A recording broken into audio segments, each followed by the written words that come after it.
Welcome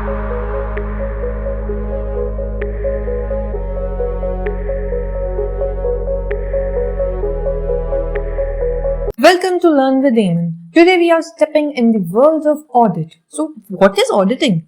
Auditing is the heart of financial trust. In today's complex business world, companies handle millions, even billions of rupees or dollars. But how do we know if they are reporting honestly? That's where auditing steps in. It ensures accuracy, detects fraud, prevents errors, and builds confidence among investors, management, regulators, and the general public. Whether it's a multinational corporation or a government department, auditing is essential. Think of auditing as a security check for a company's finances. Just like a building has a security guard to keep things in check, companies have auditors to verify financial honesty. What is auditing? Auditing is a systematic process. It involves examining financial records and supporting documents to express an opinion on whether the financial statements reflect a true and fair view. The term audit originates from the Latin word audire, which means to hear. In ancient times, accountants read out the records and auditors listened for errors or frauds. Today, auditors examine, verify, test, and analyze data and documents following professional standards. Auditing is the independent examination of financial information of any entity, irrespective of its size or legal form. When such an examination is conducted with a view to express an opinion. Objectives of auditing. Primary objective: to form and express an independent opinion on the financial statements, whether they present a true and fair view. Secondary objectives: detection of errors, detection of frauds, and prevention of future irregularities. So detection of errors are the accidental mistakes, while detection of frauds are the intentional manipulation. And if we talk about prevention of future irregularities, they are through internal control improvements. Real life example: a company shows inflated profit to attract investors and employs records fake expenses for personal gain. Auditing helps in identifying such issues and ensures that the financial statements are reliable. Types of audit based on objectives. So we have statutory audit, internal audit, tax audit, cost audit, management audit, information system audit.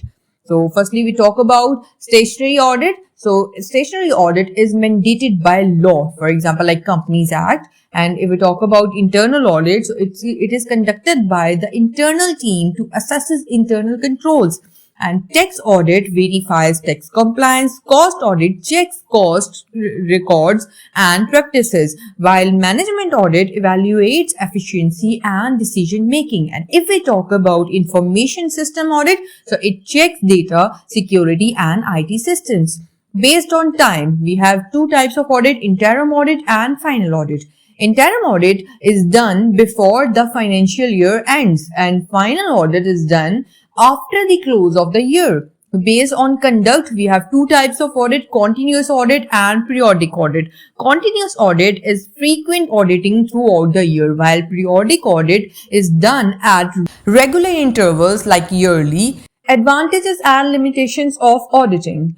Advantages: it builds trust in financial information, it detects and prevents frauds and errors, it ensures compliance with laws and regulations, it improves internal control systems, it enhances transparency and accountability, and it adds credibility to published accounts.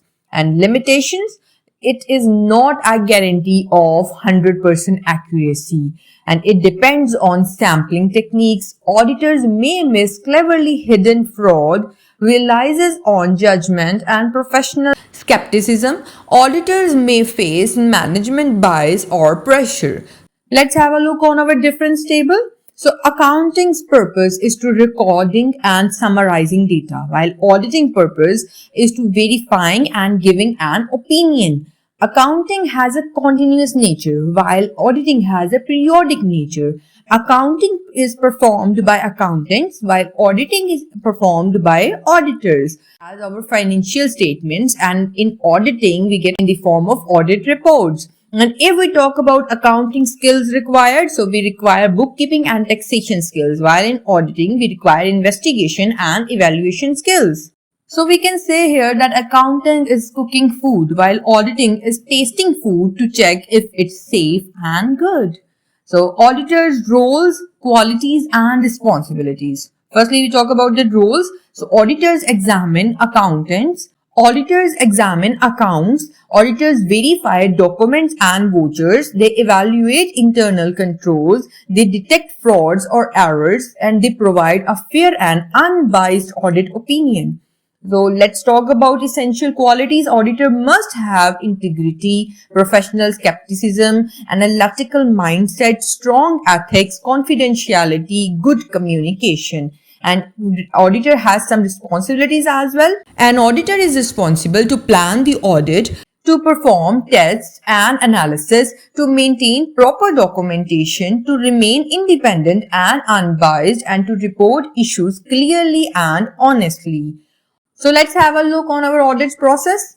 We have steps in our auditing. Like firstly, we go through the planning the audit, from then risk assessment, then evaluating internal controls, then substantive testing, then evidence collection, and then finally the reporting. So what is planning the audit? Planning the audit is understanding clients' businesses, risks, setting scope.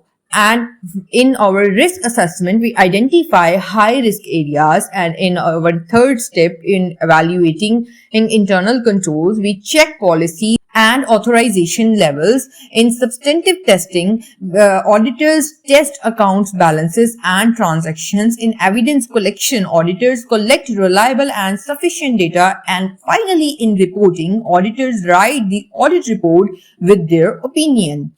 Audit evidence and techniques.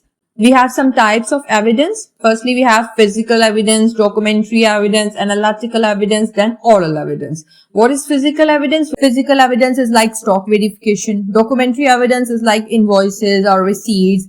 Analytical evidence are like ratios, trend analysis, and oral evaluation are like from management or employees. So techniques used. Auditors used inspection, observation, inquiry, confirmation and recalculation, and finally the analytical procedures. Types of auditors reports. So we have 4 types of our reports: unqualified report, qualified report, adverse report and disclaimer of opinion. So unqualified report, which is also being called as a clean report. In this type of report, the financials are accurate. In qualified report, there are minor issues but overall okay. In adverse report, there are serious misstatements found, and in disclaimer of opinion, there are not enough information to form opinion. Importance of auditing in business and government. Auditing prevents misuse of resources. It boosts investors' confidence. It ensures fairness and legal compliance. It reduces corruption in public sector, and it builds global trust for multinational operations. As it says, audit is not about finding faults. It's about building trust. If you found this video helpful, like, comment your thoughts or questions and subscribe to my channel Learn with Eamon for more easy to understand accounting, auditing, English, business and so many types of content. Don't forget to share this with your classmates, colleagues or friends. So see you in the next video. Till then, stay tuned and happy learning.